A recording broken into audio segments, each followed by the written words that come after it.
The final battle took place on a world called Haven. It was the last safe planet in the Council's territory, home to billions of refugees from 100 destroyed worlds. If Haven fell, everything was lost.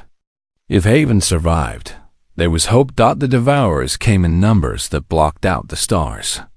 Millions of them, moving together like a storm of teeth and hunger. They had learned from their defeat at Nexus 7. They were angry now. They were hungry. And they wanted revenge. Commander Eunice stood on the command ship, watching the swarm approach on the screens. Around her, council leaders from different species watched in silence. They had seen their armies fail. They had seen their planets burn. This was their last chance. Captain Tay, Eunice spoke into the radio. "Are you ready?" Down on the surface of Haven, Tay stood at the front of the Earth forces. Storm was beside him, the Wolf's yellow eyes fixed on the horizon. Behind them were thousands of soldiers and their animal partners. Wolves and tigers and eagles and crocodiles. Bears and wild dogs and hornets and snakes. Every predator Earth had ever created, gathered together for one final fight. "We are ready," Tay said. The swarm hit them like a wave hitting a rock. The impact was enormous. Devourers crashed against the line of animals with a force that shook the ground. For a moment, it seemed like the Earth forces would be swept away, but they held. Storm bit and clawed, tearing through Devourers that tried to reach Tay. The Wolf moved like water, flowing around attacks and striking at weak points. Through the neural link, Tay and Storm were one being, two minds working together with perfect understanding. All around them, the same thing was happening. Minji and Moon fought side by side, the tiger's claws cutting through Devourers while Minji directed her movements. Sergeant Day guided the aerial assault from the sky, eagles and falcons striking from above while she coordinated their attacks through Sky's eyes. Private Gina and River held the waterline, crocodiles pulling Devourers under the surface one by one. But the Devourers kept coming. There were so many of them. For every one that fell, 10 more took its place. The Earth forces were pushed back, step by step. "We cannot hold them forever," Minji shouted over the noise of battle. Tay knew she was right. They were strong, but they were also few. The swarm was endless. Sooner or later, they would fall. Then he felt something through the neural link. Something from Storm. The Wolf had noticed something that Tay had missed. Deep in the center of the swarm, there was a pattern. The Devourers were not random. They were being guided, controlled. And the source of that control was a single creature, larger than the others, hiding in the middle of the swarm. The Queen. "I see it," Tay said. "The Queen. If we take her down, the rest might stop." "How do we reach her?" Minji asked. "There are millions between us and her." Tay looked at Storm. The Wolf looked back at him. Through the neural link, they shared a thought. A plan. A wild, crazy, impossible plan. "We run," Tay said. He climbed onto Storm's back. The Wolf was strong enough to carry him, and fast enough to outrun anything. Around him, the other Wolf handlers did the same. "All Wolf units, follow me," Tay commanded. "We are going straight through." The wolves ran. They burst through the battle line and charged directly into the swarm. It was madness. It should have been suicide. But the wolves were not alone. The tigers charged after them, creating a path of destruction that the wolves could follow. The eagles dove from above, striking at any devourer that tried to block the way. The crocodiles surged forward, their massive bodies clearing space. Every animal worked together, each one playing their part. Tay held on to Storm's fur as the wolf ran faster than he had ever run before. Devourers snapped at them from all sides, but Storm twisted and turned, dodging every attack. Through the neural link, Tay could feel the wolf's joy. This was what Storm was born for. This was the hunt. They broke through the swarm. Ahead of them was the queen. She was huge, 3 times the size of a normal devourer, with a body that pulsed with dark energy. She saw them coming and screamed, a sound that made Tay's ears ring. Storm did not slow down. He leaped, his jaws closed on the queen's throat. For a moment, time seemed to stop. Tay felt everything through the neural link. Storm's muscles straining, the queen's flesh tearing. The surge of ancient power as a predator killed its prey. The queen fell, and then something amazing happened. The other devourers stopped. They froze in place, their bodies shaking.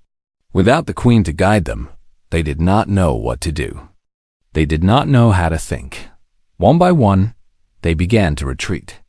They turned and ran, flowing away from Haven like water draining from a pool. Millions of them, running from the creatures of Earth. The battle was over. The war was won.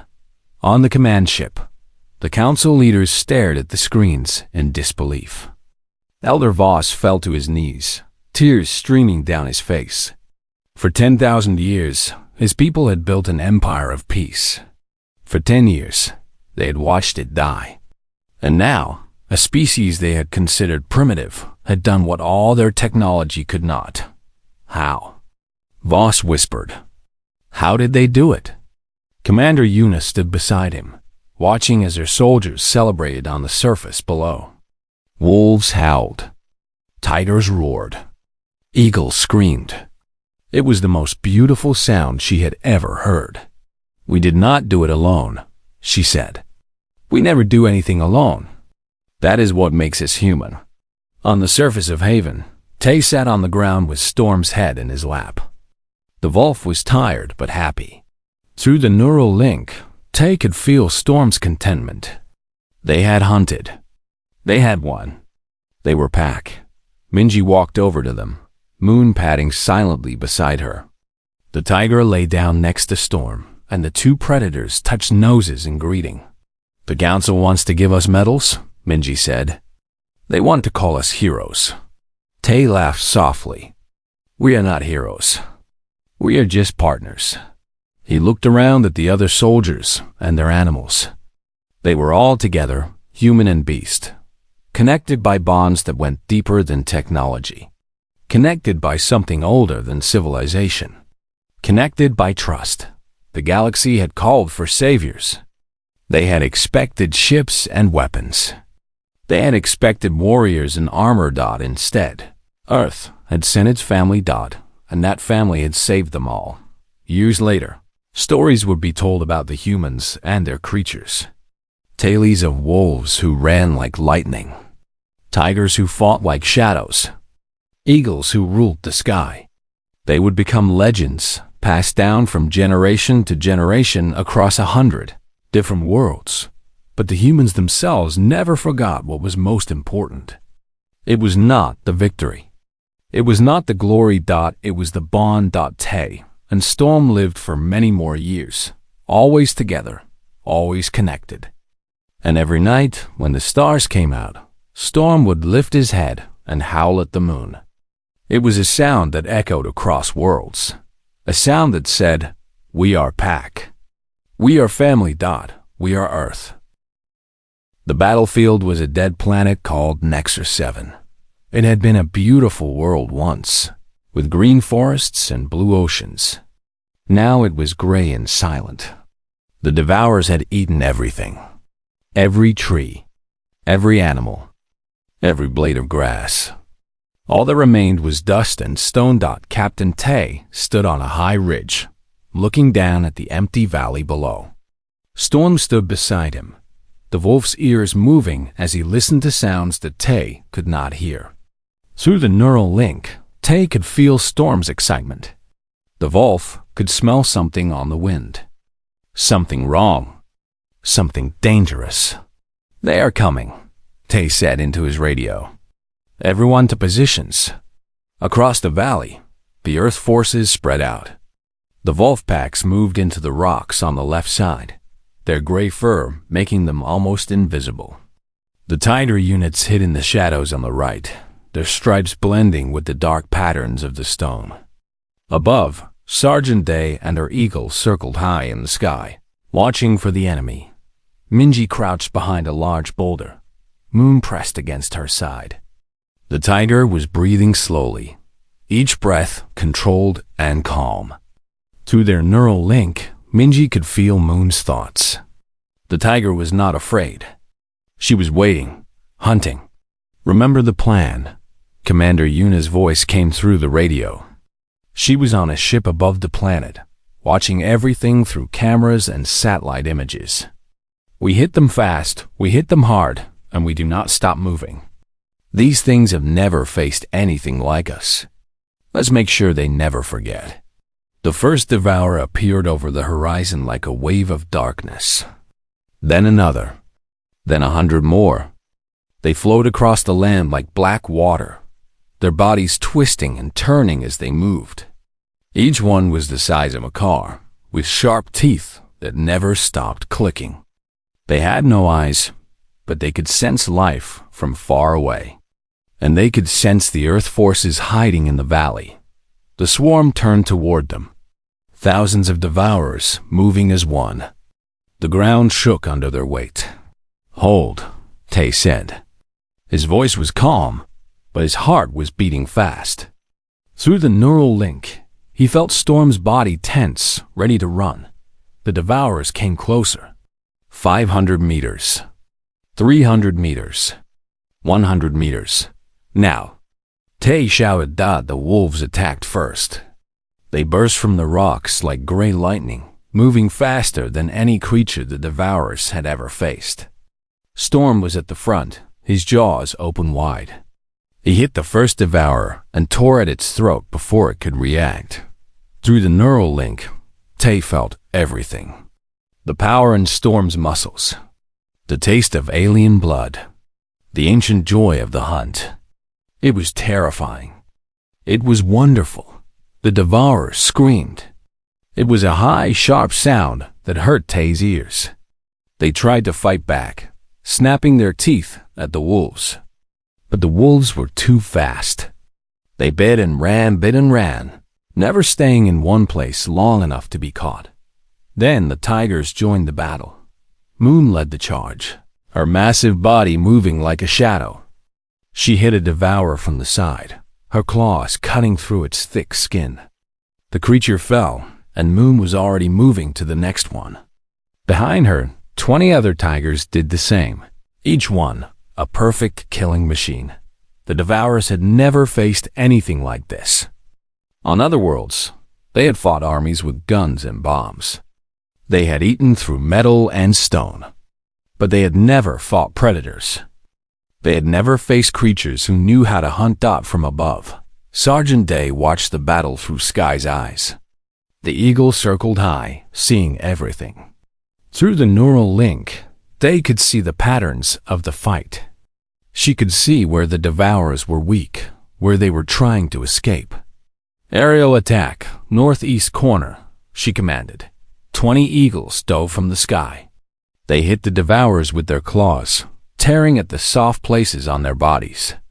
The devourers tried to snap at them, but the birds were too fast.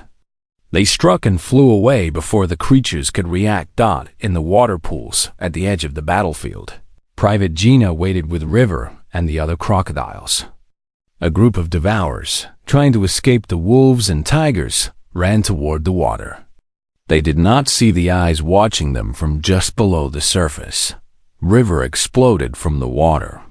His jaws closed on the first devourer with a force that could crush stone. He pulled the creature under the water, spinning it until it stopped moving.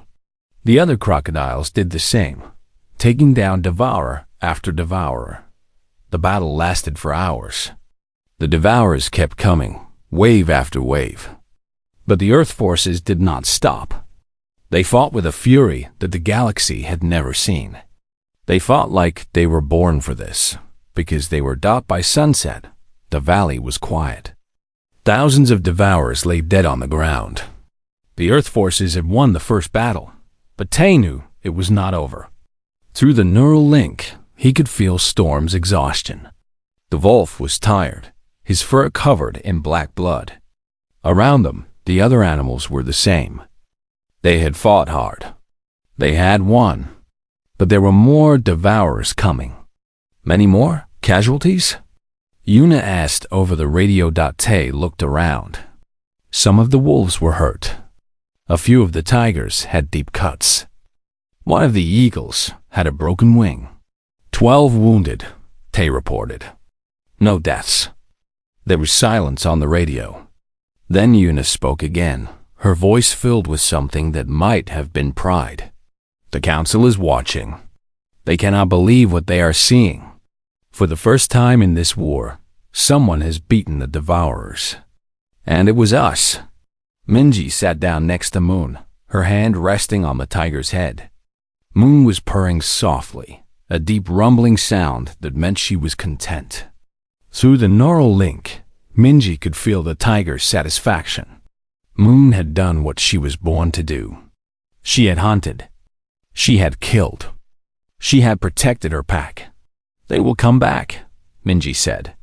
They will come back with more. Tay nodded. He looked at the horizon, where the sun was setting behind the dead mountains. Somewhere out there, the main swarm of devourers was still moving. This battle had been a small victory. The real fight was still coming. Let them come, he said. We will be ready. Storm lifted his head and howled. It was a long, beautiful sound that echoed across the valley. One by one, the other wolves joined in. Then the tigers roared. The eagles screamed. The crocodiles hissed. It was the sound of earth, the sound of predators, the sound of creatures who refused to die. And somewhere in the darkness, the devourers heard that sound. For the first time in their existence, they felt something new. Something they had never felt before. They felt fear. The Galactic Council met on a space station the size of a small moon. It floated in the darkness between stars, a last safe place in a universe that was becoming very dangerous. Representatives from hundreds of different species gathered in the Great Hall, waiting for the humans to arrive. Elder Voss, the leader of the council, stood at the center of the hall. He was tall and thin, with blue skin and large black eyes. His people had been among the first to join the council 10,000 years ago. He had seen many things in his long life, but he had never seen anything like what was about to happen. The human ships are entering our space, a guard announced. Voss nodded. He had studied the humans since they first made contact with the galaxy 50 years ago. They were a young species, barely able to travel between stars. Their technology was primitive. Their weapons were weak. When he had received word that they were answering the call for help, he had felt disappointment. What could such a small, weak species do against the devourers? But they had come anyway, and that meant something. The doors of the Great Hall opened. Commander Yuna walked in first, wearing her military uniform. Behind her came Captain Tay, Sergeant Tay, and the other officers. They moved with quiet confidence, their eyes taking in everything around them. The council members whispered among themselves. These humans looked small and soft. No claws, no armor, no visible weapons. How could they possibly help? Welcome to the Galactic Council, Voss said. His voice was translated through devices so that everyone could understand. We are grateful that you answered our call. But we must ask, what have you brought to fight the devourers? Yuna smiled. It was not a nervous smile. It was the smile of someone who knew a secret. We brought our family, she said. Voss did not understand. He looked at the other council members, who seemed equally confused. Your family? What do you mean? Instead of answering, Yuna raised her hand and spoke into a device on her wrist. Open the cargo doors. On the landing platform, outside the Great Hall, the human ships began to open. Massive doors slid apart, revealing the darkness inside. For a moment, nothing happened. The council members leaned forward, trying to see what the humans had brought. Then the wolves came out. They poured from the ships like a gray river. Hundreds of wolves, their fur gleaming, their yellow eyes bright. They moved together as one, flowing around the human handlers who walked among them. The council members gasped. Some of them screamed. Many of them had never seen a wolf before. They saw the teeth. They saw the claws. They felt the ancient fear that all prey animals feel when they see a predator. But the wolves did not attack. They simply stood there, watching, waiting. Then the tigers came. They walked slowly, their huge paws silent on the metal floor. Orange and black stripes. Muscles moving under their skin. Eyes that looked at everything and judged it. Minji walked among them, Moon at her side, and the tigers moved with her like shadows. The council members backed away. Some of them tried to run. Guards raised their weapons, but Yuna held up her hand. Do not be afraid, she said. They are with us. They will not hurt you. But the animals kept coming. Eagles flew through the air, their wings spreading wide. Crocodiles walked on short legs, their tails swinging behind them. Bears stood on their back feet, tall as mountains. Snakes slithered across the floor in patterns of color. Hornets flew in clouds that buzzed like thunder. The great hall of the Galactic Council, which had seen thousands of years of history, became a zoo. But it was not a zoo of caged animals. It was an army. Ours an army. An army of predators. Elder Vus stared at the scene before him. His heart was beating very fast. He could not believe what he was seeing. What? What is this?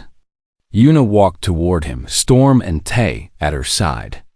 The wolf sniffed the air, and Voss felt a chill run down his spine.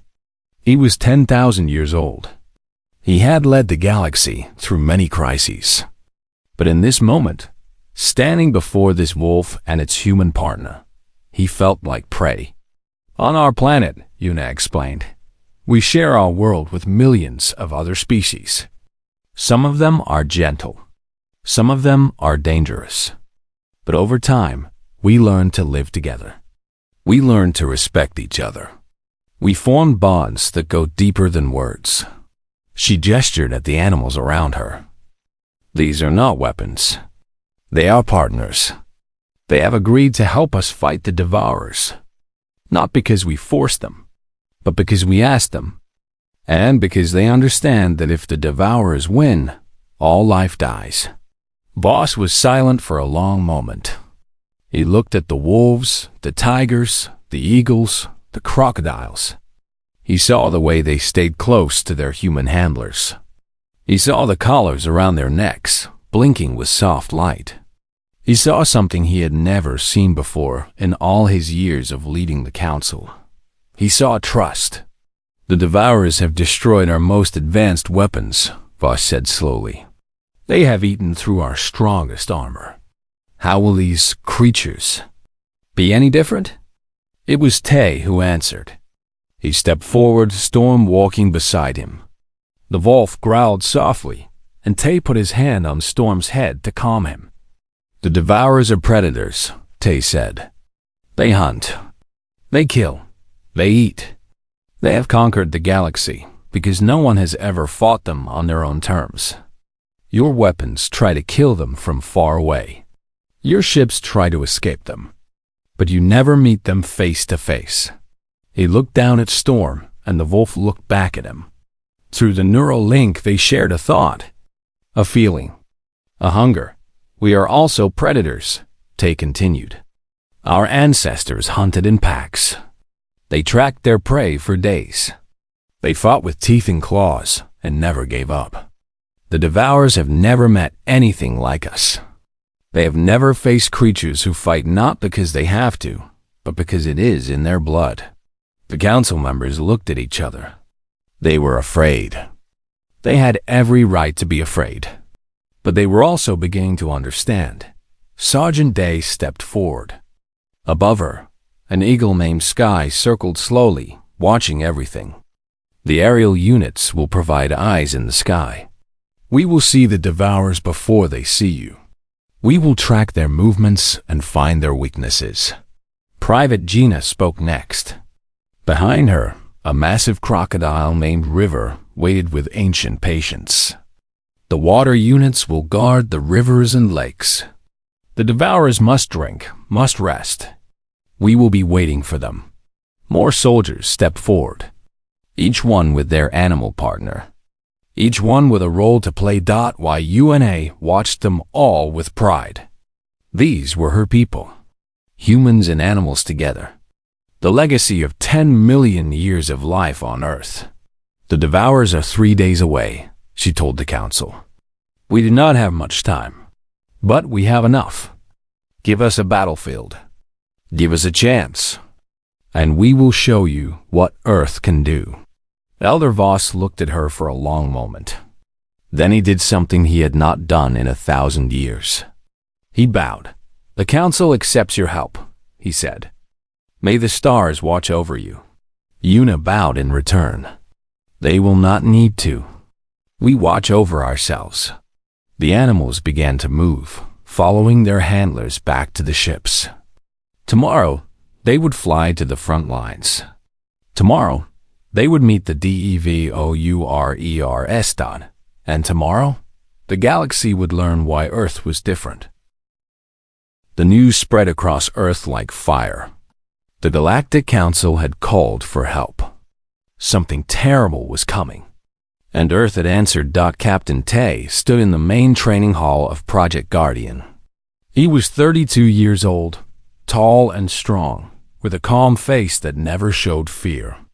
But inside, his heart was racing. Around him, hundreds of soldiers were preparing for the most important mission in human history. Listen up, Tay shouted. His voice echoed off the metal walls. In 3 weeks, we ship out. We are going to meet the Galactic Council. We are going to fight the Devourers. And we are going to win. The soldiers cheered. But Tay knew the truth. He had read the reports. He had seen what the Devourers could do. Regular weapons would not work against them. Regular soldiers would die in minutes. That was why they were not bringing regular soldiers. They were bringing something much more dangerous. Doctor. Hana walked into the hall, followed by a team of scientists. Each of them carried a metal collar with blinking lights. These were the neural link collars, the technology that would change everything. The collars work by connecting your mind to the animal's mind, Hana explained to the gathered soldiers. You will feel what they feel, see what they see, but you will not control them like robots. They are living creatures with their own thoughts. You must earn their trust. You must become their partner. A young soldier raised her hand. Her name was Minji, and she was one of the best handlers in the program. What happens if the animal does not accept us? Hannah's face became serious. Then the connection fails. And in battle, that could mean death. For both of you. The training began that same day. Tay was assigned to the Wolf unit. There were 50 wolves in total, each one bigger and stronger than any wolf that had lived in the wild. They had been bred and raised in Project Guardian, taught to work with humans from birth. Tay's partner was a large gray wolf named Storm. The animal watched him with yellow eyes as Tay approached for the first time. There was no fear in those eyes, only judgment. Hello, Storm, Tay said quietly. He kept his hands at his sides, showing that he was not a threat. My name is Tay. I'm going to be your partner. Storm did not move. He just kept watching. Tay sat down on the ground, making himself smaller. He had learned that wolves respected patience. They did not trust anyone who tried to rush them. So he waited. Minutes passed. An hour. 2 hours. Finally, Storm walked forward. He sniffed Tay's face, his hand, his chest. Then, slowly, he lay down next to him. It was not friendship. Not yet. But it was a beginning. In other parts of the facility, similar scenes were happening. Sergeant Day was working with the aerial unit, a group of eagles and falcons that could fly faster than any drone.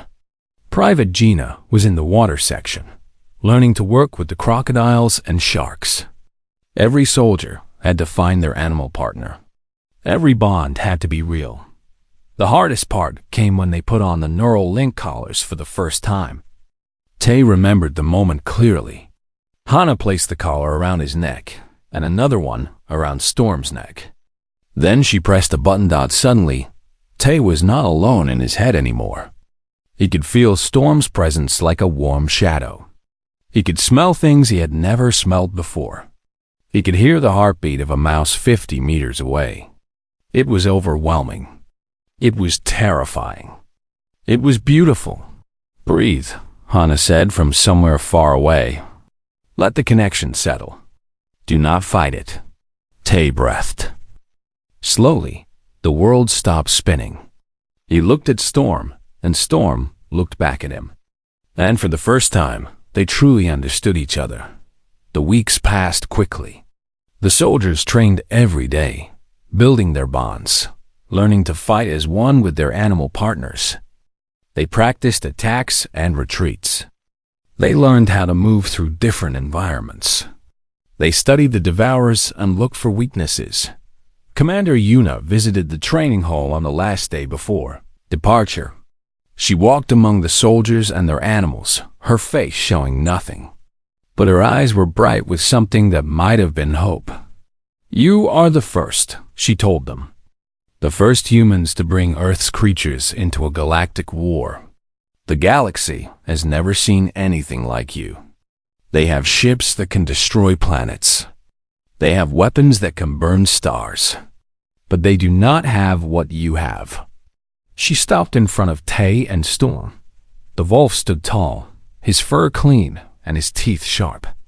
Tay stood beside him, one hand resting on Storm's back. What do we have, Commander? Tay asked. Yuna smiled. It was a rare thing to see. You have 10 million years of evolution. You have the instincts of hunters who have survived ice ages and extinctions. You have the bond between human and animal that has existed since the first wolf sat by the first fire. That is something no technology can copy. That is something the Devourers have never faced. The ships launched the next morning. 50 transport vessels, each one carrying soldiers and their animal partners. Tay sat in the main cabin of his ship, Storm lying at his feet. Around them were other handlers and wolves, all connected through the neural link, all feeling each other's presence. Minji sat across from him. Her partner was a tiger named Moon, a massive beast with orange fur and black stripes. Moon was sleeping, but even in sleep, the tiger looked dangerous. Are you scared? Minji asked. Tay thought about the question. He could feel Storm's emotions through the link. The wolf was not scared. He was excited. He was ready to hunt. No, Tay said. I am not scared. I am ready. The ships flew through space, past stars and planets, toward the edge of Galactic Council territory. Every day, they received new reports about the Devourers. The swarm was getting closer. More worlds had fallen. The Council was running out of time. But Earth was coming. In the cargo holds of the ships, the animals waited. Wolves and tigers and eagles and crocodiles. Snakes and bears and wild dogs. Hornets and spiders and scorpions. Every predator that Earth had ever created. United under human guidance. Dr. Hana sent a final message before the fleet left communication range. Remember what I told you. These animals are not weapons. They are partners. Trust them, and they will trust you. Fight together, and you will survive together. Tay read the message and looked down at Storm. The wolf opened one eye and made a soft sound. Through the neural link, Tay felt what Storm was trying to say. It was not in words. It was in feelings, in images, in something older than language. Pack, Storm was saying. "We are back." Tay smiled and closed his eyes. Outside the ship, the stars flew past like rivers of light. Inside, the soldiers and their animals rested and waited. The galaxy had begged for saviors. Earth had sent something better. Earth had sent its family. The signal came at midnight. It traveled across millions of light years, passing through dead stars and empty space. It carried the voices of 1,000 dying worlds. And it landed on Earth. Commander Yuna was drinking her third cup of coffee when the alarm started screaming. She put down her cup and ran to the main control room of the deep space station. Her boots made loud sounds on the metal floor. Other officers were already there, their faces pale in the blue light of the screens. "What do we have?" Yuna asked. Lieutenant Su turned to face her. He was young, maybe 25 years old, but his eyes looked tired. "A message, Commander. From the Galactic Council. Priority level. There is no priority level high enough for this." Yuna walked closer to the main screen. The message was playing on repeat. Strange symbols filled the screen, but the computer was already translating them into words she could understand. "We are the Galactic Council," the message said. "We represent 412 civilizations across the known universe. We have lived in peace for 10,000 years. But now, we face extinction. The Devourers are coming. They have already destroyed 63 worlds. They eat everything. They leave nothing behind. We have tried to fight them. We have failed. We are begging anyone who can hear this message. Please help us. Please save us. We do not want to die." The message ended. Then it started again from the beginning. Yuna stood very still. She had been in the military for 20 years. She had seen many things, but she had never heard fear like this before. These were beings from across the galaxy, creatures that had built ships that could travel faster than light. And they were afraid. They were so afraid that they were crying out into the darkness, hoping that someone, anyone, would answer. How long until these Devourers reached the Council worlds? Yuna asked. Su checked his data. Based on their movement pattern, about 6 months.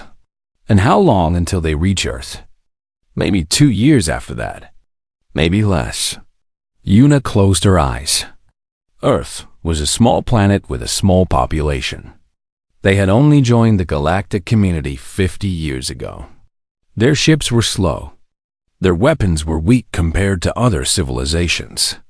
What could they possibly do against something that made the entire galaxy tremble? But she also knew something else. She knew that humans were different. Not better, not stronger, just different. "Contact Earth Command," Yuna said. "Tell them we received the message. Tell them I am coming home. And tell them to wake up Dr. Hana." The flight back to Earth took 3 days. Yuna spent most of that time reading reports about the Devourers. They were not a single creature, but a swarm. Millions of them moved together like a cloud of death. Each one was about the size of a car, with sharp teeth and claws. They had no eyes, but they could sense life from very far away. They were always hungry. They never stopped eating. Every civilization had tried to fight them. Lasers did not work. Bombs did not work. Nothing worked. The Devourers just kept coming, wave after wave, until there was nothing left. When Yuna's ship landed in Korea, a car was already waiting for her.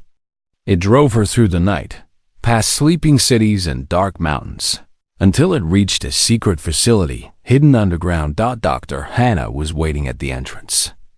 She was a small woman with gray hair and sharp eyes. She wore a white coat and carried a tablet computer. Even at 4 in the morning, she looked wide awake.